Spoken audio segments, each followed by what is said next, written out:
नमस्कार स्टूडेंट्स, एक बार फिर हम साथ हैं हमारे आज के सेशन में, जिसमें हम बात करेंगे सेंटेंस इम्प्रूवमेंट पर, जो अभी तक एसएससी के प्रीवियस क्वेश्चन पेपर्स में आ चुके हैं और इन्हें हमने किरण पब्लिकेशन से लिया है। हम किरण पब्लिकेशन का 2024 एडिशन फॉलो कर रहे हैं, जिसको लेटेस्ट एडिशन कहा जाना चाहिए। इसमें 2018 से 2023 दिसंबर 2023 तक के क्वेश्चन मौजूद हैं। इस पर लिखा हुआ है 16,950 प्लस। इसके अलावा जो भी हम यहाँ पर डिस्कस करते हैं उसको पीडीएफ की फॉर्म पर टेलीग्राम चैनल पर डाल देते हैं। जो टेलीग्राम चैनल हमने हमारे यूट्यूब चैनल से लिंक किया हुआ है, यूट्यूब चैनल के फ्रंट पेज पर इस टेलीग्राम चैनल का लिंक आपको मिल जाएगा। तो आप इस एडिशन को अरेंज कर लें या फिर इस पीडीएफ से भी आप इन क्वेश्चंस को डाउनलोड या इंस्टॉल कर सकते हैं। ये सेंटेंस इंप्रूवमेंट की तीसरी वीडियो है। 62 से 69 तक के सेंटेंस इंप्रूवमेंट हम इस वीडियो में डिस्कस करेंगे और ये रहा आपका 62वां सेंटेंस। देखिए, इस सेंटेंस इंप्रूवमेंट के नीचे हमने यहाँ पर इस क्वेश्चन के नीचे SSC CHSL 10+2 tier 1 CBE exam shift 1 23/3/2018 मतलब उस एग्जाम का नाम डेट के साथ लिखा हुआ है, जिस एग्जाम में जिस डेट को ये आया है। तो आप इस एग्जाम के नाम के हिसाब से और डेट के हिसाब से भी इस सेंटेंस को, इस क्वेश्चन को अपने वाले एडिशन में, अपनी वाली बुक में ढूंढ सकते हैं।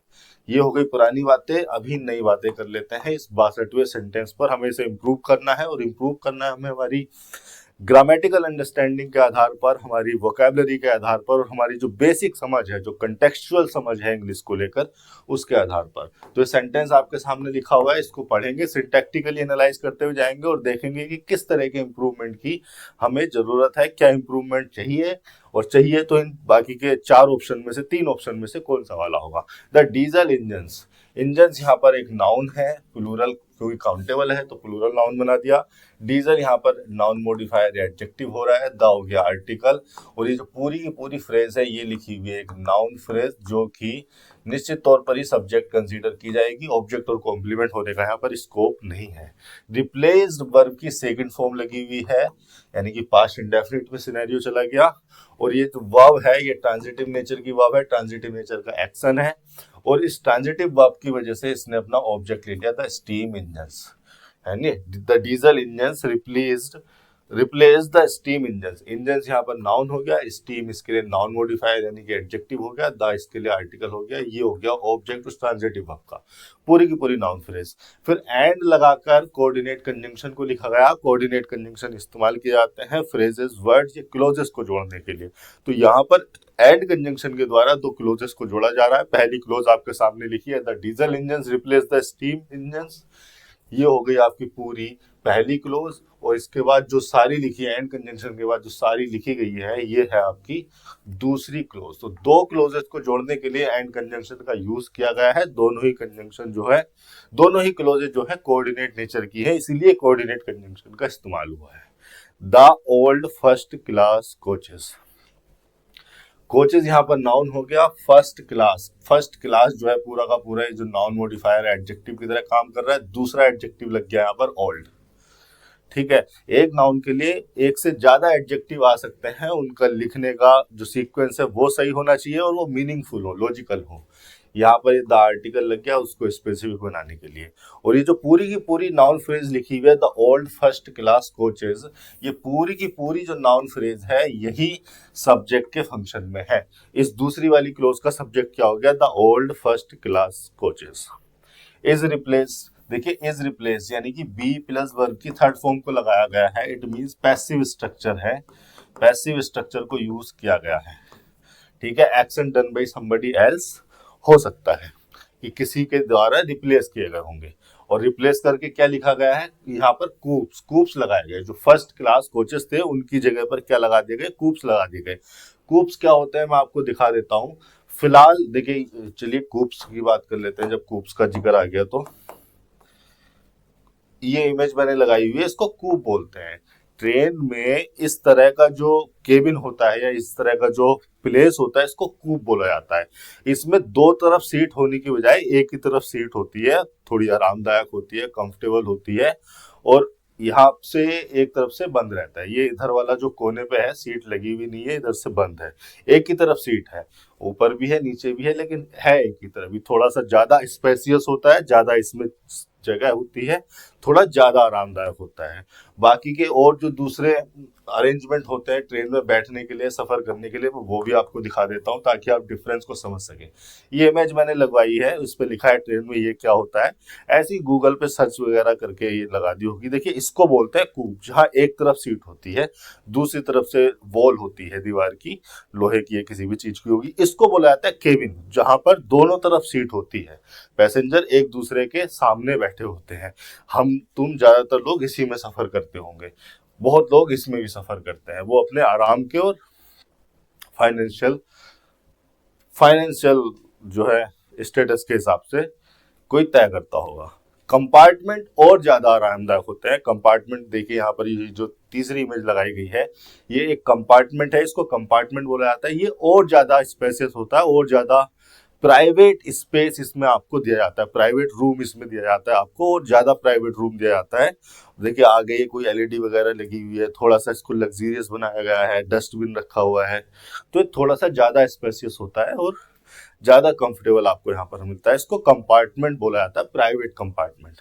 तो ट्रेन में ये तीन अरेंजमेंट मुख्यतः देखने को मिलते हैं। वापस आते हैं हमारे सेंटेंस पर, क्या लिखा हुआ है? The diesel engine replace the steam engine and the old first class coaches is replaced by coupes in a corridor.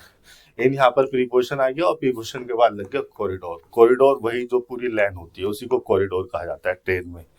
ठीक है, अब देखिए यहाँ पर ये जो वर्ब है is replaced, be plus verb की थर्ड फॉर्म जो पैसिव स्ट्रक्चर बनाई गई थी, ये गलत है, क्योंकि बात की जा रही है पास्ट इंडेफिनिट में, वर्ब की सेकंड फॉर्म। और कोऑर्डिनेट कंजंक्शन जब जोड़ रहा है तो दो क्लोजेस को जोड़ रहा है। जिन दो क्लोजेस को जोड़ रहा है वो दो क्लोजेस किसी भी टेंस में रह सकती है। ऐसा हो सकता है कि पहली वाली क्लोज पास्ट में हो और दूसरी वाली जो इन्फॉर्मेशन हो वो फ्यूचर से रिलेट करके दी गई हो या प्रेजेंट से रिलेट करके दी गई हो। तो ये कोई लॉजिक नहीं है कि एंड कंजंक्शन से आप जोड़ रहे हैं तो इसको पास्ट में लिखना जरूरी है। लेकिन अगर आप कंटेक्स्ट देखेंगे तो आप ये पता लगा पाएंगे कि जो रिप्लेसवल वाला जो काम है, जो दूसरी क्लोज में जो रिप्लेसमेंट हुआ है, ये भी इसी टाइम पे हुआ होगा। तो यहाँ पर इज रिप्लेस नहीं, यहाँ पर आना चाहिए वर रिप्लेस्ड। ये जो दूसरी वाली क्लोज है ये भी उसी कंटेक्स्ट में, उसी टाइम जोन में है जो जिस टाइम जोन में पहली वाली क्लोज थी, तो इसका टेंस भी वही होना चाहिए। हम सेंटेंस को सिंटैक्टिकली सही करना है, हमें सेंटेंस को सिमेंटिकली सही करना है, मीनिंगफुल बनाना है। ठीक है, the diesel engines replace the steam engines and the old first class coaches were replaced by coupes in a corridor. ठीक है, तो यहाँ पर वर रिप्लेस हो जाएगा, वाज रिप्लेस नहीं हो सकता क्योंकि कोचेस को यहाँ पर प्लूरल काउंटेबल नाउन बनाया गया है। यहाँ पर हो जाएगा वर रिप्लेस्ड। वर रिप्लेस का कोई सेंस नहीं है। वर जब भी लिखा जाता है उसके साथ या तो वर्ब की आईएनजी फॉर्म आएगी। भाई वर क्या है? बी की फॉर्म है ना, तो बी के साथ या तो वर्ब की आईएनजी फॉर्म आती है या फिर बी के साथ वर्ब की थर्ड फॉर्म आती है जो पैसिव स्ट्रक्चर का यूज करते हैं। तो 62 का हो गया दूसरा।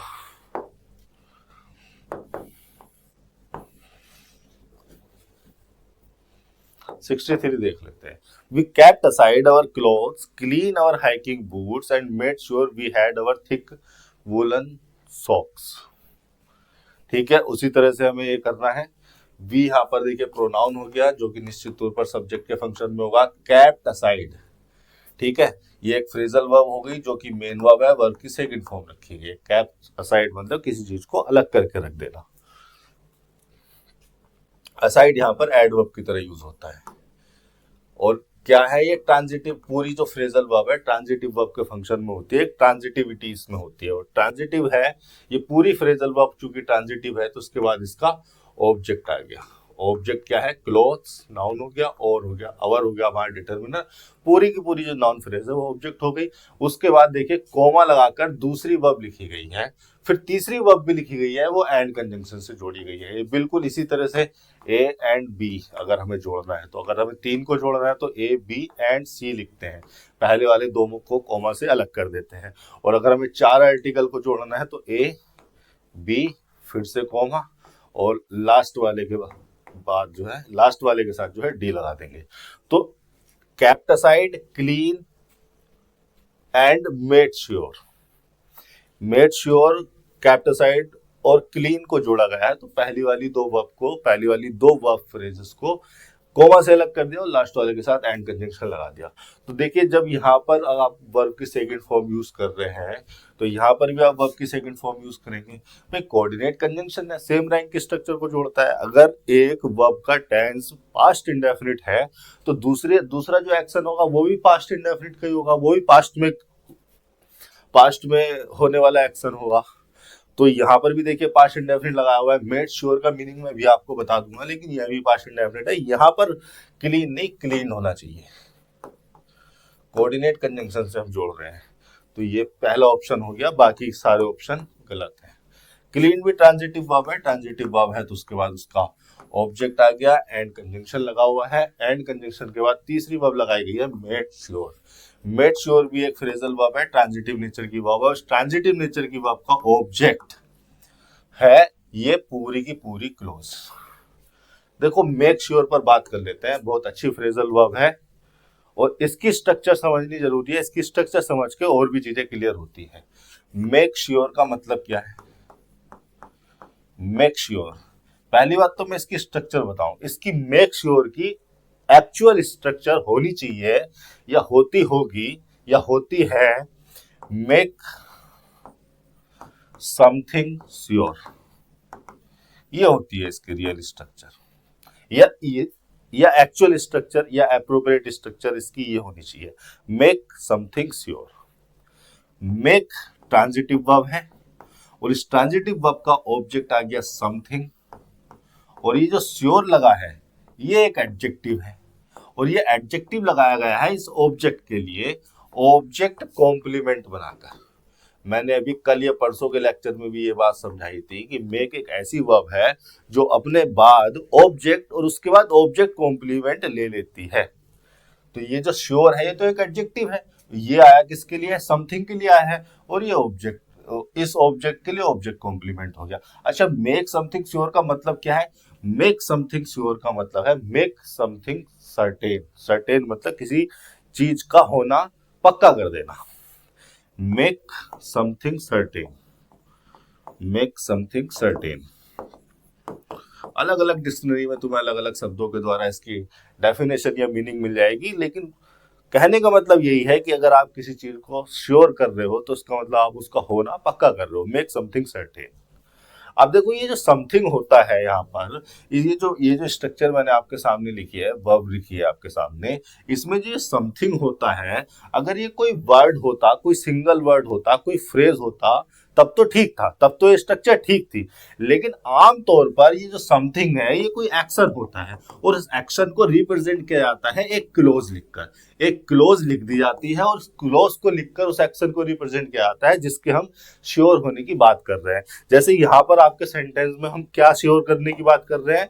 हम इस एक्शन के श्योर करने की बात कर रहे हैं। जो स्टेटिव एक्शन या स्टेटिव वर्ब हमने लगाई है, we had our thick woollen socks, तो ये जो एक्टिविटी है इसको हम श्योर कर रहे हैं, इसको हम सर्टेन कर रहे हैं। तो आम तौर पर यहाँ पर मेक जो ट्रांजिटिव वर्ब होती है, इसका जो ऑब्जेक्ट होता है वो एक एक्शन ही होता है और वो एक्शन एक क्लोज के द्वारा रिप्रेजेंटेड होता है। अब अगर आप देखिए कि अगर आप इस स्ट्रक्चर का इस्तेमाल करते हैं, आपने यहाँ पर मेक लिखा, सही है, फिर यहाँ पर आपने एक क्लोज लिख दी जो कि एक एक्शन को रिप्रेजेंट कर रही है कि, और इस एक्शन को, इस क्लोज में लिखे हुए एक्शन को श्योर किया जाना है, इसी एक्शन को या इसी एक्टिविटी का होना श्योर किया जाना है, सर्टेन किया जाना है, और फिर आपने लिखा है यहाँ पर श्योर। तो ये जो श्योर वर्ड है, ये एडजेक्टिव है, इसका मीनिंग इस क्लोज में ऐड नहीं हो जाएगा। आप जरा सोच कर देखिए। इसी तरह से ये जो सेंस है ना, ये सेंस मैं आपके अंदर डेवलप करना चाहता हूँ ताकि आप जो है रूल रेगुलेशन के मोह माया से, जाल से बाहर आ सके। अगर मैं श्योर को यहां ना लिखकर मेड ट्रांजिटिव वर्ब हो गई और इसका ऑब्जेक्ट हो गया ये पूरी की पूरी क्लोज, और ये क्लोज हो गई नाउन क्लोज। हालांकि इसको डैट कंजंक्शन से जोड़ के लिखा जाना था, तो डैट कंजंक्शन लिख दोगे तो ज्यादा सही है, नहीं लिखा है तो भी सही तो है ही। डैट कंजंक्शन को एलिमिनेट कर दिया जाता है कुछ केसेस में, कोई बात नहीं। तो मेड ट्रांजिटिव वर्ब है, उसके बाद उसका ऑब्जेक्ट लिखा हुआ है जो कि एक नाउन क्लोज है, और फिर इस ऑब्जेक्ट के लिए हमें ऑब्जेक्ट कॉम्प्लीमेंट लगाना था, वो लगा दिया हमने यहाँ पर श्योर बाद में। तो अब कंफ्यूजन ये हो जाएगा कि ये श्योर जो कि एक एडजेक्टिव है, जो कि ऑब्जेक्ट कॉम्प्लीमेंट आया है, ये लगाने वाले को तो पता है, स्पीकर को तो पता है उसने किसके लिए लगाया, लेकिन इसका मीनिंग, इस श्योर का मीनिंग जो कि मेड के साथ अटैच होना चाहिए था, वो अब इस क्लोज के साथ अटैच नहीं हो गया। ऐसा नहीं लग रहा कि यहाँ पर श्योर हमने एडजेक्टिव लगा दिया और ये इस क्लोज का हिस्सा है, जबकि श्योर इस सबऑर्डिनेट क्लोज का हिस्सा नहीं है। We had our thick woollen socks से श्योर का कोई लेना देना नहीं है। श्योर का लेना देना तो मेक के साथ है, वो मेक का हिस्सा है, वो उस वाली मेन क्लोज का हिस्सा है। मेड श्योर, श्योर का मीनिंग इस क्लोज से अटैच हो जाता है, इसीलिए जो है श्योर को यहां पर न लिखकर एडजेक्टिव के रूप में पहले ही लिख दिया जाता है। मेक श्योर और इस ट्रांजिटिव वर्ब का ऑब्जेक्ट हो गया we had our thick woollen socks.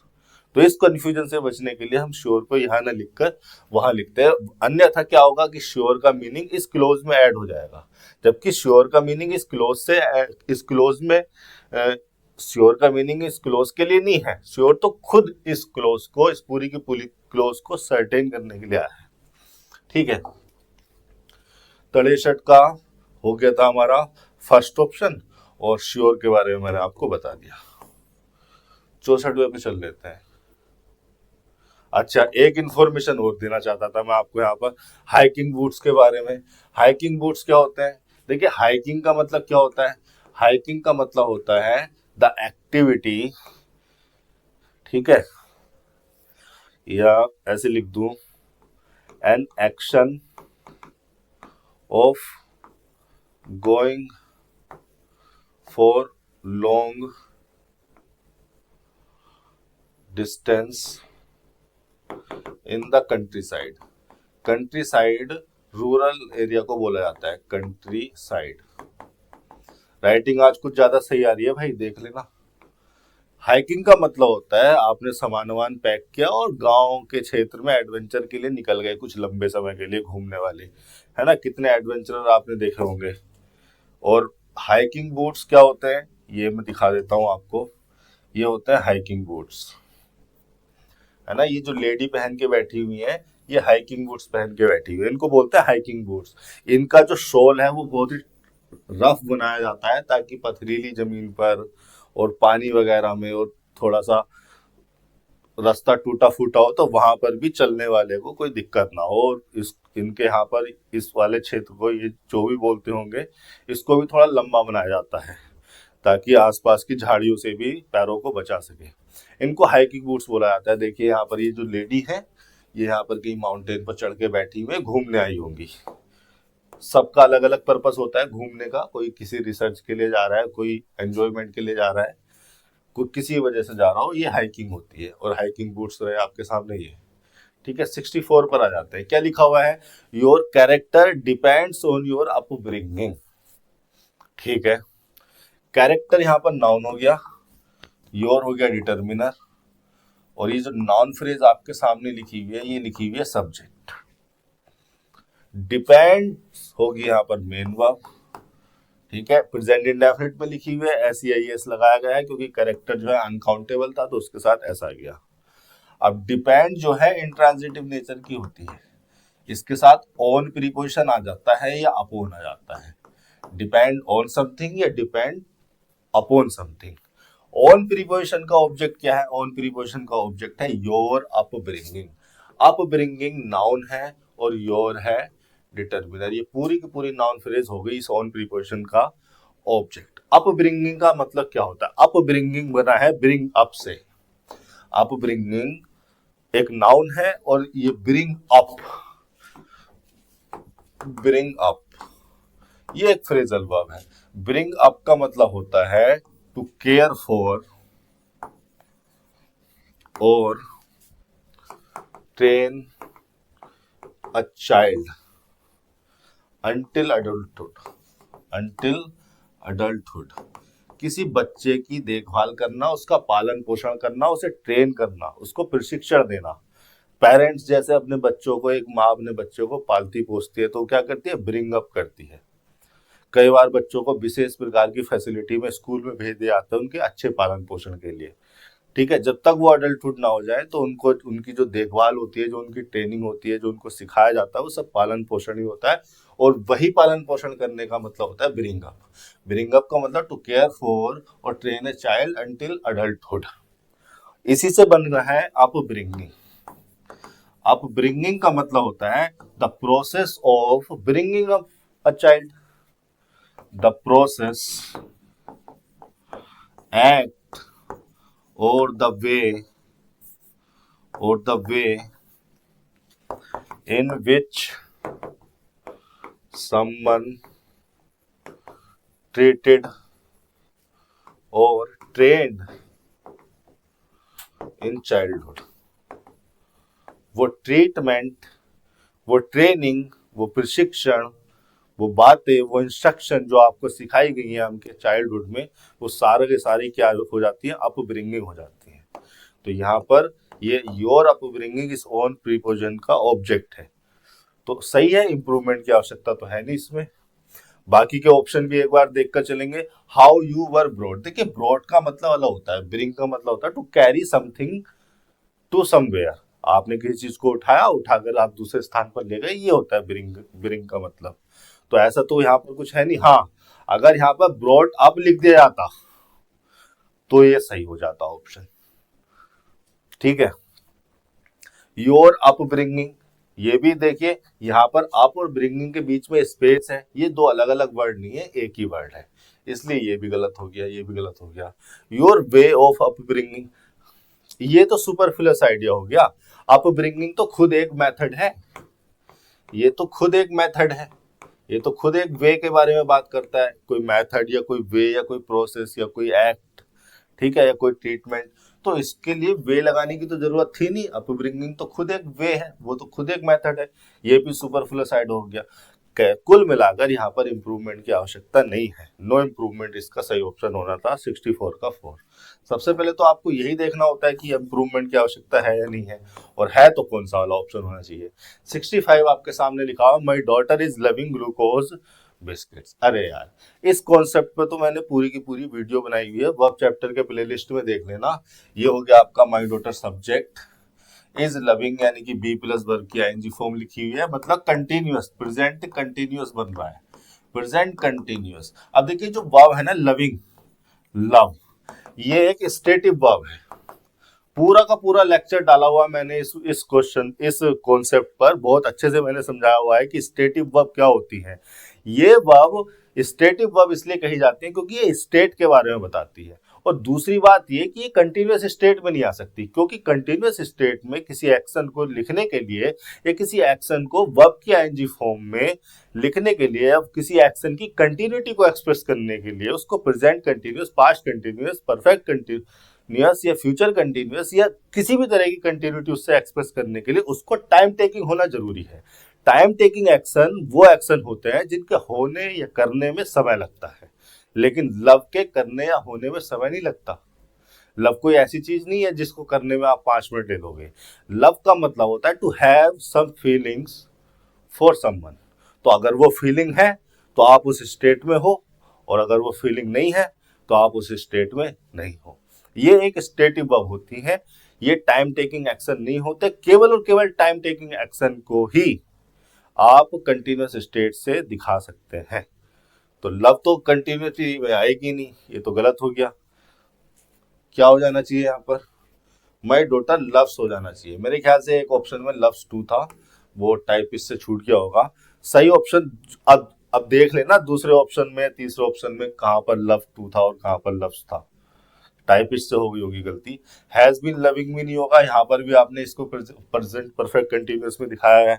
No improvement भी नहीं होगा। अरे जिस भी ऑप्शन में लव्स लिखा होगा ना वो सही होगा। दूसरे और तीसरे ऑप्शन में से किसी एक में लव्स 2 था मेरे ख्याल से, और एक में लव्स था, तो देख लेना अपने हिसाब से। यहाँ पर हो जाएगा सही ऑप्शन हो जाएगा इसका लव्स।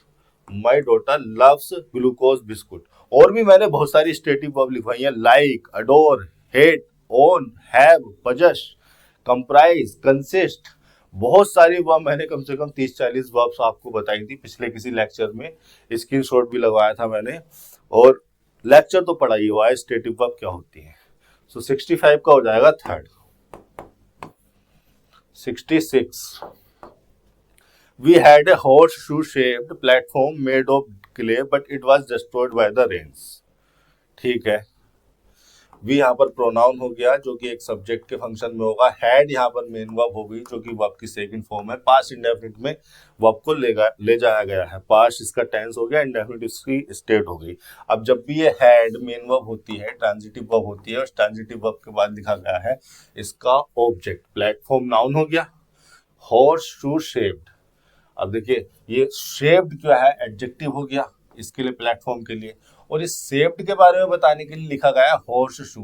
तो ये हॉर्स शू जो है ना, दिखने में आपको लग रहा होगा नाउन फ्रेज, लेकिन ये जो है ना एडवर्ब की तरह काम कर रहा है। भाई शेप्ड के बारे में तो बता रहे हैं कि कैसी शेप है। ठीक है, हो गया एक आर्टिकल। ये पूरी की पूरी जो नाउन फ्रेज हो गई, ये हेड ट्रांजिटिव वर्ब का ऑब्जेक्ट हो गई। कोई स्टूडेंट इसको इस तरह से भी कंसीडर कर सकता है कि सर ये हॉर्स शू शेप्ड को पूरे को एडजेक्टिव कंसीडर कर लो और इसको नॉन कंसीडर कर लो, और ये आ गया इसके लिए एडजेक्टिव के लिए। वो भी एक ही बात कह रहा है, वो भी जब इस एडजेक्टिव को फर्दर इसको इंटरप्रेट करेगा तो यही कहेगा कि शेप्ड एडजेक्टिव है, और हॉर्स शू जो है ना इस शेप्ड के बारे में बताने के लिए आया है, तो इसको एडवर्ब भी कंसीडर किया जाना चाहिए। एडवर्ब दिखने में नाउन फ्रेज जैसा है, लेकिन एडवर्ब का काम कर रहा है। वर्ड फ्रेजेस अपने फंक्शन के आधार पर अपना पार्ट ऑफ स्पीच निर्धारित करते हैं। मैं या आप निर्धारित नहीं करते, कोई ग्रामर निर्धारित नहीं करता कि किसी वर्ड का, फ्रेज का, क्लोज का क्या पार्ट ऑफ स्पीच होगा। उसका फंक्शन निर्धारित करता है। अलग क्या प्लेटफॉर्म, आर्टिकल प्लेटफॉर्म के लिए पूरा का पूरा जो है ट्रांजिटिव वर्ब का ऑब्जेक्ट हो गया। मेड ऑफ क्ले, ये फिर से एक एडजेक्टिव लगा है और ये लगा है प्लेटफॉर्म के लिए। ऑफ लग गया प्रीपोजिशन, और प्रीपोजिशन के बाद आ गया ऑब्जेक्ट। बाद में लगाया गया है मेड को, वो इसलिए क्योंकि आगे जो प्रीपोजिशनल फ्रेज है ऑफ क्ले, ये प्रीपोजिशनल फ्रेज मेड के मीनिंग से रिलेट कर रही है, मेड के लिए लगाई गई है, तो मेड को बाद में लगाया जाना चाहिए। कोमा लगा लिया, फिर उसके बाद कोऑर्डिनेट कंजंक्शन आ गया। कोऑर्डिनेट कंजंक्शन लगाया बट, जो कि डिफरेंट इंफॉर्मेशन को जोड़ने के लिए लगाया जाता है। It was destroyed by the rains, it यहाँ पर प्लेटफॉर्म के लिए यूज किया गया। Subject was destroyed, be plus verb की थर्ड फॉर्म हो गई। ठीक है, पैसिव स्ट्रक्चर यहाँ पर लिखी है, पास्ट इंडेफिनिट की हमने।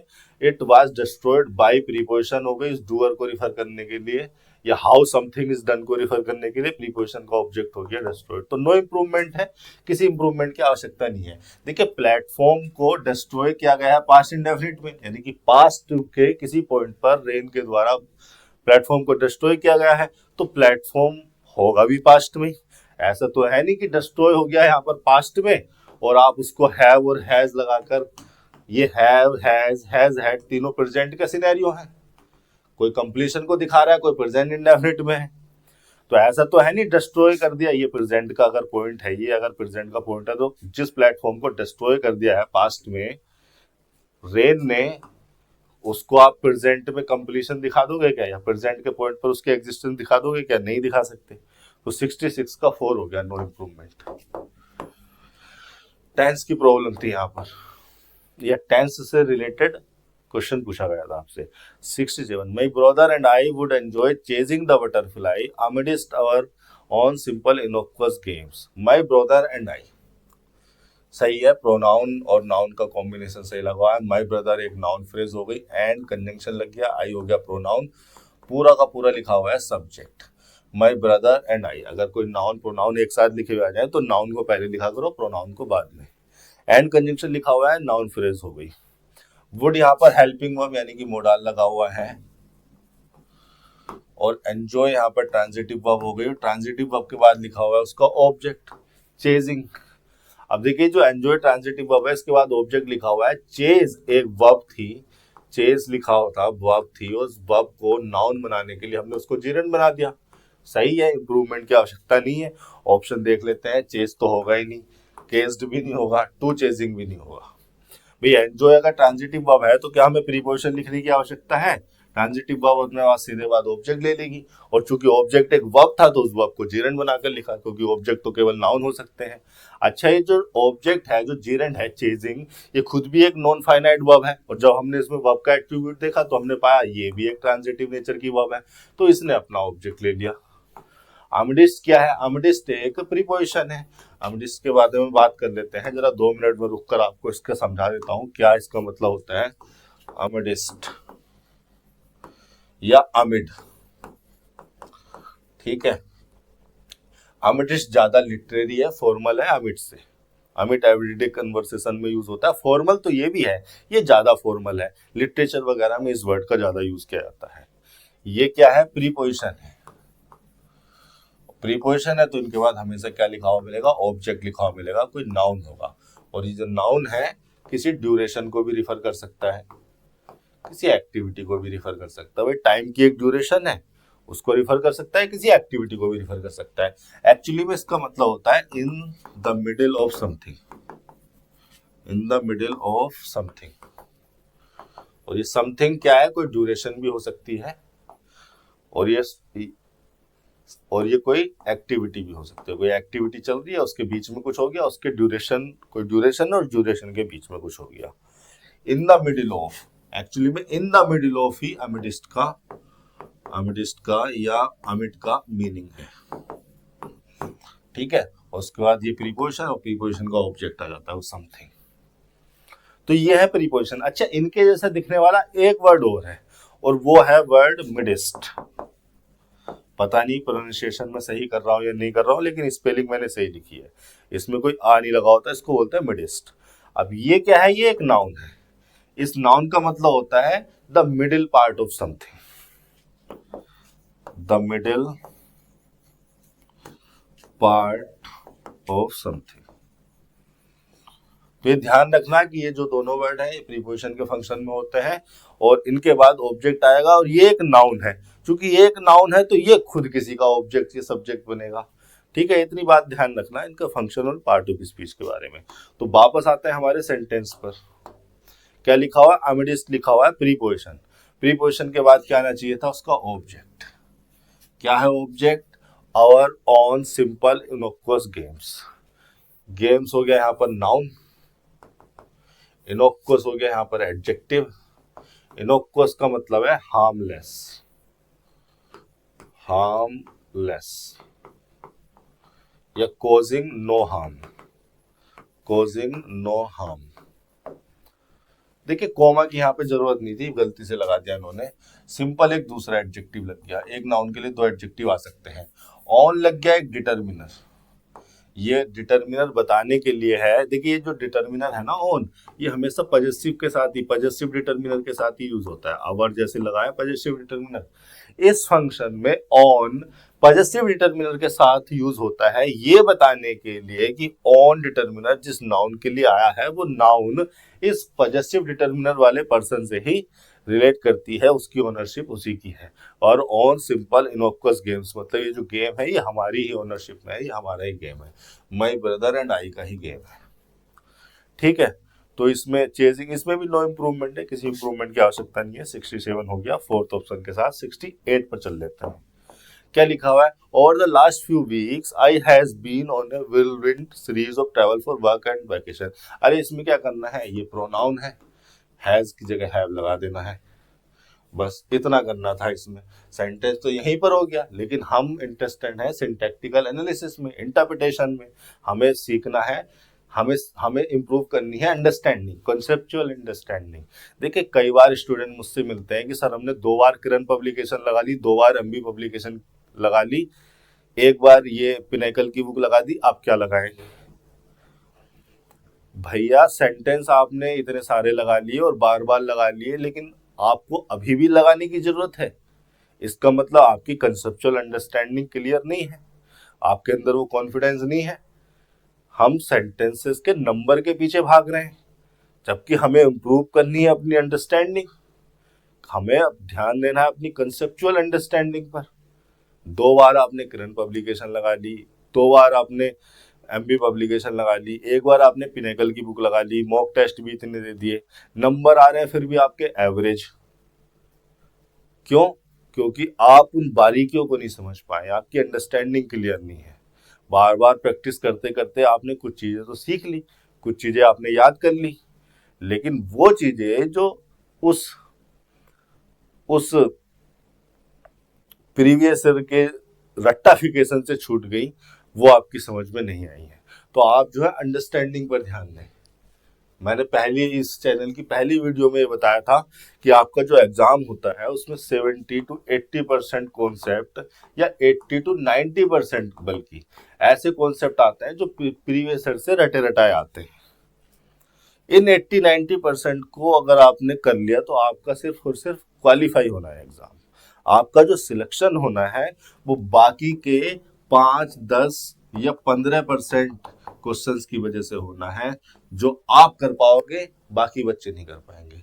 और इन 5-10% या 15% क्वेश्चंस को करने के लिए आपकी कंसेप्चुअल अंडरस्टैंडिंग बिल्कुल सही होनी चाहिए। आपको एक एक चीज क्रिस्टल क्लियर होनी चाहिए कि ये यहाँ पर क्यों है, किस लिए है।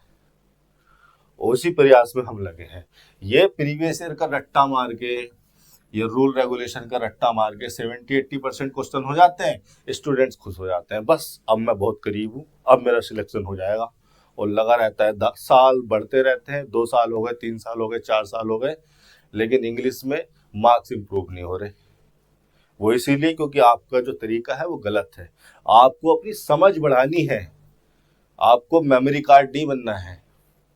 कोई भी ओनिंग अथॉरिटी है, आप सोचिए, आप एक ओनिंग अथॉरिटी है, आप एसएससी को छोड़िए, आप एक ओनिंग अथॉरिटी है और आप अपने लिए एम्प्लॉय रखना चाहते हैं, आप किसे रखेंगे? जिसकी समझ ज्यादा है या जिसने रट्टा ज्यादा मारा हुआ है? जिसकी समझ ज्यादा है। ठीक है, एक बार इसको फटाफट इंटरप्रेट कर लेते हैं। Over the last few weeks, देखिए ओवर जो है ना एक प्रीपोजिशन है। ओवर प्रीपोजिशन का मैं फंक्शन आपको बता देता हूं। ये क्योंकि काम आने वाली चीज है, ओवर को किसी और दूसरे सेंटेंस में भी आपकी जरूरत पड़ सकती है। ओवर, देखिए ओवर प्रीपोजिशन है और इसका एक मीनिंग तो यही होता है, ये जिस सिचुएशन में रिफर किया जाता है, एक सिचुएशन तो यही है, अब और हाइयर। अब और हाइयर पोजीशन को रिफर करने के लिए, पोजीशन को रिफर करने के लिए। जैसे एग्जाम्पल के तौर पर मैंने लिख दिया यहाँ पर, there is a sign over the door. मतलब मैं क्या कहना चाह रहा हूं कि यहाँ पर हमारा डोर है, ये हमारा डोर हो गया, और डोर के अबव या इससे हाइयर पोजीशन पर क्या है, साइन है। ये हमारा डोर हो गया और ये हो गया हमारा साइन। कितना अबव है कितना हाइयर है ये नहीं बताएगा, बस अबव है हाइयर है, तो there is a sign over the door. एक मीनिंग एक फंक्शन तो ओवर का यही हो गया। फिर अगर कोई चीज किसी दूसरी चीज को कवर करे तो भी हम ओवर का यूज कर लेते हैं। ओवर का मतलब कवरिंग समथिंग, कवरिंग समथिंग।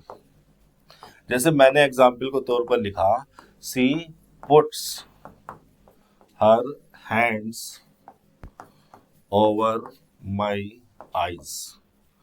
ऐसा होता है ना हमारे साथ में, हम कहीं पे खड़े हैं और पीछे से हमारा कोई दोस्त आकर हमारी आंखें बंद कर लेता है और पूछता है बताओ मैं कौन हूं। ठीक है, उसी कंटेक्स्ट में सेंटेंस लिखा गया है, she puts her hands over my eyes. तो ओवर माई आईज का मतलब मेरी आईज को कवर करते हुए। देखिए मैंने आईज को जिस तरह से कवर किया हुआ है, इस तरह से हम ओवर का यूज कर सकते हैं, कवरिंग समथिंग। इसके अलावा ओवर जो है टाइम की ड्यूरेशन को रिफर करने के लिए, किसी एक्टिविटी की ड्यूरेशन को रिफर करने के लिए भी यूज हो जाता है। यहाँ पर इसका मतलब होता है ड्यूरिंग, ड्यूरिंग के मीनिंग में होता है, या ड्यूरेशन को रिफर करने के लिए, ड्यूरेशन को रिफर करने के लिए।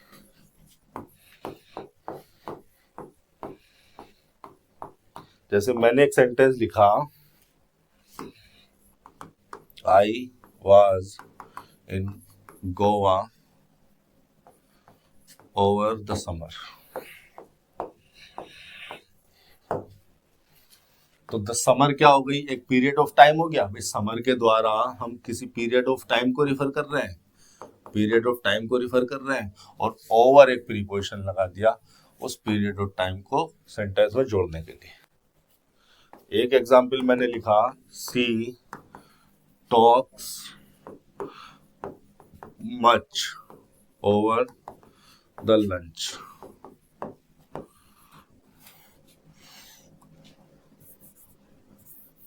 ओवर लंच लिख देता हूँ, द आर्टिकल लगाना सही नहीं है क्योंकि लंच को स्पेसिफिक करना थोड़ा मीनिंगलेस हो जाता है।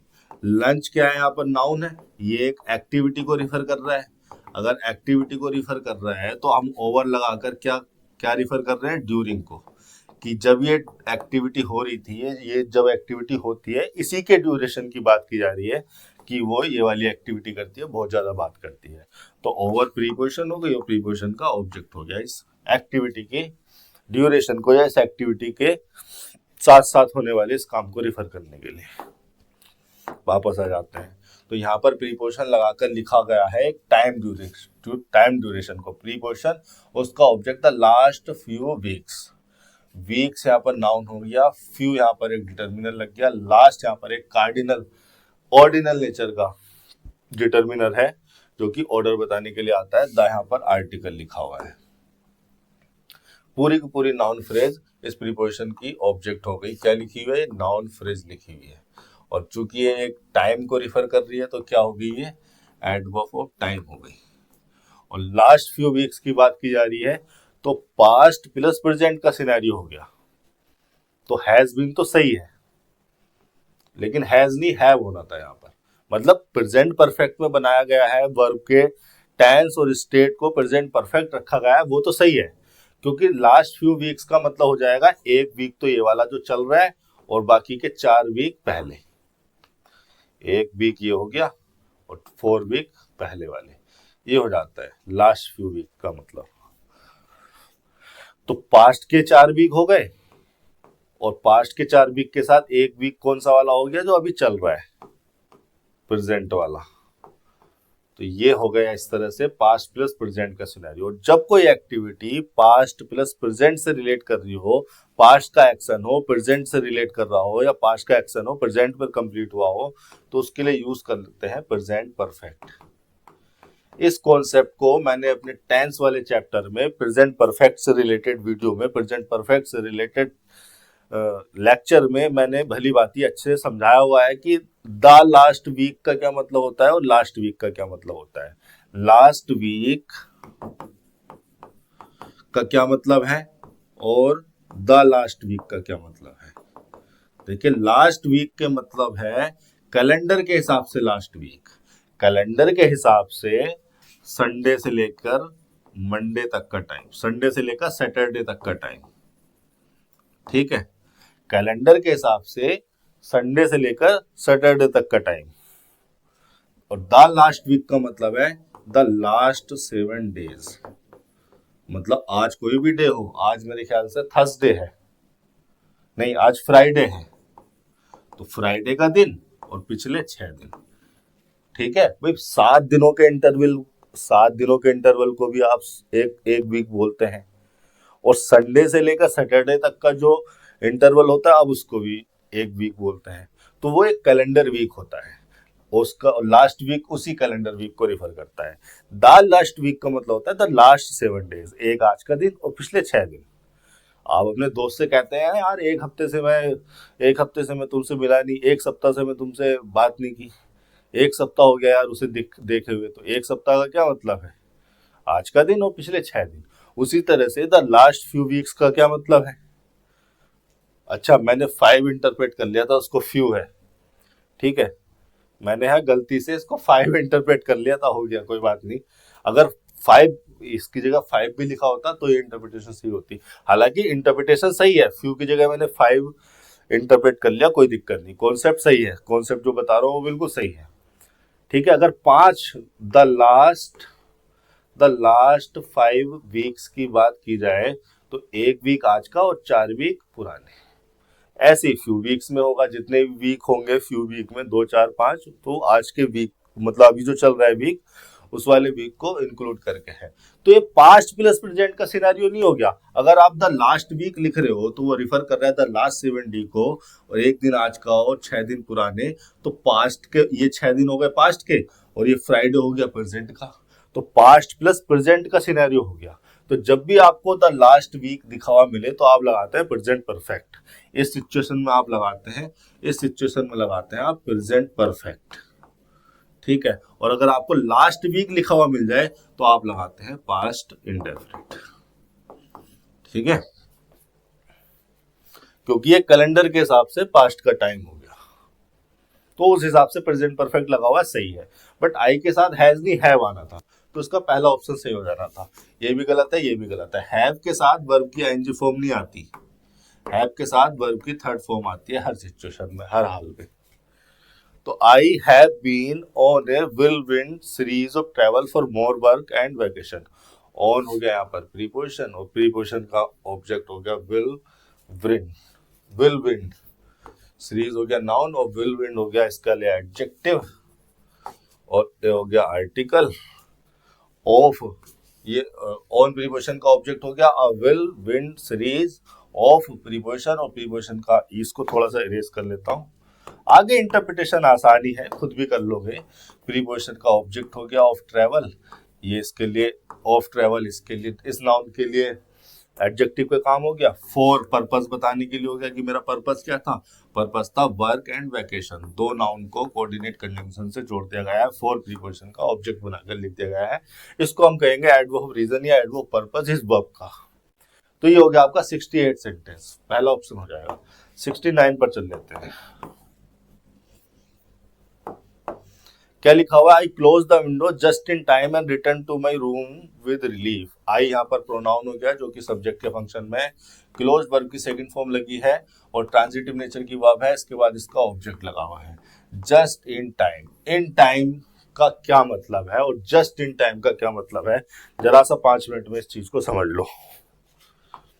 देखिए, इन टाइम एक होता है इन टाइम, एक होता है ऑन टाइम। इन टाइम का मतलब हो गया without being late, without being late.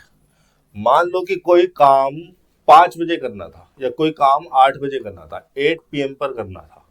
कोई काम आपको बोला गया है 8 बजे करने के लिए, आपको बोला गया है 8 बजे कहीं पहुंचने के लिए, 8 बजे कुछ करने के लिए, कुछ कहने के लिए। ठीक है, 8 क्या है, वो शेड्यूल्ड पॉइंट है, वो शेड्यूल्ड टाइम है। तो 8 बजे के बाद अगर आपने कुछ भी किया तो आप क्या हो गए, लेट हो गए। तो 8 बजे के बाद कुछ नहीं करना है, उससे पहले का जो सारा टाइम है वो क्या हो गया, इन टाइम हो गया। 8 बजे से पहले का टाइम और 8 बजे का टाइम भी क्या हो गया, इन टाइम हो गया, without being late. On time का मतलब क्या होता है, ऑन टाइम का मतलब होता है एट एक्यूरेट और शेड्यूल्ड पॉइंट ऑफ टाइम। अगर आप ऑन टाइम फ्रेज का बात कर रहे हैं, अगर आप ऑन टाइम से किसी एक्शन को रिफर कर रहे हैं कि आपको ये एक्शन या ये चीज ऑन टाइम करनी है, तो ऑन टाइम का मतलब है जिस शेड्यूल्ड पॉइंट को रिफर किया गया है उसी शेड्यूल्ड पॉइंट पर, ना उससे पहले ना उससे बाद में। मतलब कि ये काम आपको एग्जैक्ट 8 बजे करना है, ना इससे पहले करना है ना इसके बाद में करना है। ठीक है, इस मीनिंग को या इस कंटेक्स्ट को रिफर करने के लिए हम क्या यूज करते हैं, ऑन टाइम यूज करते हैं। अब देखिए, ये भी क्या है, ये भी एडवर्ब ऑफ टाइम है, ये भी एक तरह का एडवर्ब ऑफ टाइम ही है, टाइम को रिफर कर रहा है। इससे पहले लगा दिया गया जस्ट। अच्छा, इससे पहले भी जस्ट लगा सकते हैं।